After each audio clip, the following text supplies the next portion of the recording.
خبر صار لفئة من المهاجرين والأجانب بدون أوراق بفرنسا. تسريبات وتصاريح عن احتمال تسوية لفئة من الأجانب الموجودين بدون أوراق في فرنسا.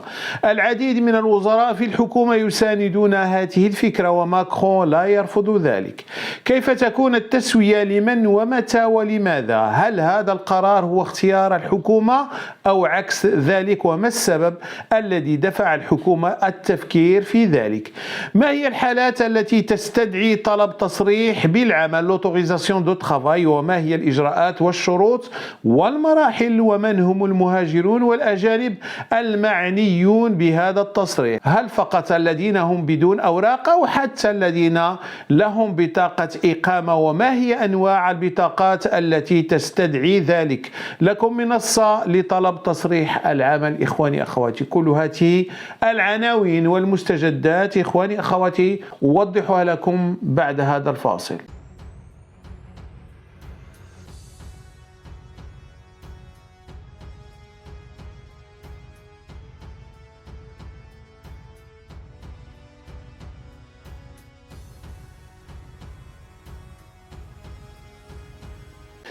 السلام عليكم ورحمة الله تعالى وبركاته. إخواني أخواتي، أنتم على قناة خواطر فرنسية ومعكم أخوكم عبد الله. حفظنا وحفظكم الرحمن من كل الفتن ما ظهر منها وما بطن، وصلى الله على سيدنا وحبيبنا محمد رسول الله صلى الله عليه وسلم وعلى آله وأصحابه أجمعين. أما بعد إخواني أخواتي، كما سمعتم في المقدمة هناك خبر صار، وأيضا قدمت لكم في هذا الفيديو الإجراءات والمراحل لطلب تصاريح العمل بفرنسا وأنواع البطاقات التي تستدعي ذلك وأخبار أخرى ومعلومات أخرى. فتابعوني إلى آخر هذا الفيديو للاستفادة. فإن أعجبكم المحتوى لا تبخلوا علي إخواني أخواتي بلايك والاشتراك معي في القناة، وبارك الله فيكم جميعا. ولا تنسوني بزيارتكم التي أنتظرها على القناة الجديدة في الفيسبوك التي ترونها الآن، فأنا محتاج لتشجيعاتكم وطبعا مشاركتكم في هذه القناة. وبارك الله فيكم جميعا إخواني أخواتي. فالعمل للأجنبي بدون أوراق في فرنسا حسب القانون الفرنسي يؤدي إلى عقوبات جد هامة وخاصة لصاحب العمل. فحسب le code du travail l'article L.8251-1 يذكر أن لا أحد يمكن تشغيل مهاجر بدون أوراق في فرنسا لأي مدة كانت، فيجب تصريح بالعمل une autorisation de travail. فطبعا أصحاب الشركات وأرباب العمل مهددون بضرائب مالية وعقوبات إدارية في حالة توظيف طبعا أو تشغيل أي أجنبي ليس له تصريح بالعمل في فرنسا. فالعديد من الأجانب بفرنسا إخواني أخواتي لا يحتاجون لتصاريح عمل في فرنسا حسب جنسياتهم. على سبيل المثال الذين لهم جنسيات أوروبية من دولة أوروبية في منطقة شنغن وخارج هذه الجنسيات للدول الأوروبية، كل أجنبي يجب عليه تقديم تصريح بالعمل من طرف لا بريفكتور، أو في بعض الحالات حتى وإن كان بدون أوراق الوعد بتشغيله أو توظيفه، يعني إن بروميس دومبوش أو توفره على عقد عمل un contrat de travail قد تمكنه من الحصول على بطاقة إقامة وتصريح عمل.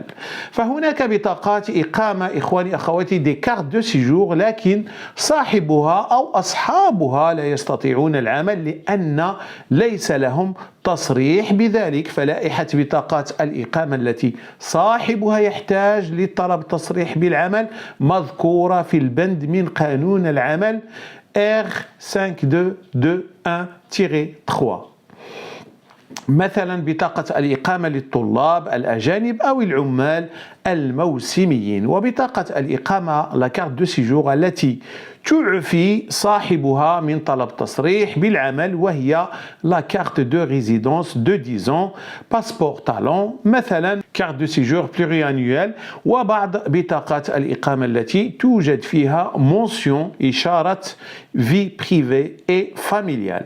وطلب تصريح بالعمل يجب أن يقدمه صاحب العمل عندما تكون بطاقة إقامة العامل الأجنبي تستدعي ذلك. ومنذ 6 من شهر أفريل لسنة 2021 طلب تصريح بالعمل عند إرادة تشغيل أي أجنبي تكون عبر منصة على الإنترنت، وهي جد سهلة الاستعمال، والرد يكون لعدة أسابيع فقط. تجدون رابط هذه المنصة في صندوق الوصف.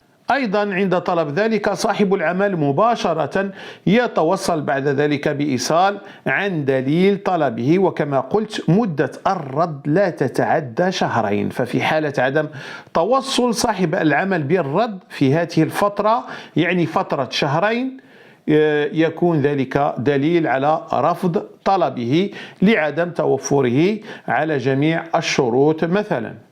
فالشروط والمعايير إخواني أخواتي للاستفادة من تصريح عمل بفرنسا متعلقة بالمهنة المقترحة، وطبعا وضعية صاحب العمل قانونيا وإداريا. فمثلا المهنة يجب أن تكون في قائمة المهن المطلوبة والتي اليد العاملة غير متوفرة بفرنسا، أو مثلا صاحب العمل قام بنشر عرض المهنة لمدة 3 أسابيع ولم يجد أي عامل، وذلك عبر وكالة بول أمبلوا، يعني لم يتقدم أي أحد لهذا العمل المعروض. فهذا يكون دليل على إمكانيته طلب تصريح للعمل لأي أجنبي بدون أوراق بفرنسا أو أجنبي خارج فرنسا.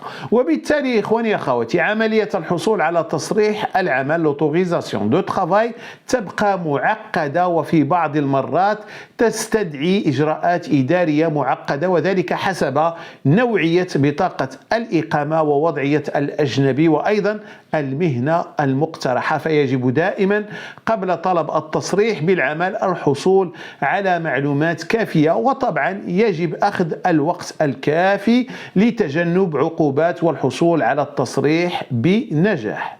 وفي دائما موضوع العمل والأجانب والمهاجرون، فإخواني أخواتي وكما شرحت لكم في عدة فيديوهات، فرنسا الآن في هذه الآونة وخاصة سنة 2022 محتاجة ليد عاملة في عدة قطاعات، وهناك خصاص وعجز. فالخبر السار هذا جاء في قناة مرئية للأخبار بفرنسا هذا اليوم، حيث أن فرنسا أخيرا تفكر بتسوية الأجانب والمهاجرين بدون أوراق. وهذا الخبر جاء بعد تسريبات من عدة وزراء في الحكومة الحالية الذين عبروا عن موافقتهم ومساندتهم لهذه الفكرة، تسوية أوضاع المهاجرين بدون أوراق الذين طبعا يعملون بطريقة غير قانونية. ففرنسا منذ عدة شهور إخواني أخواتي وهي تعاني من نقص وعجز وعدم إيجاد يد عاملة في عدة قطاعات،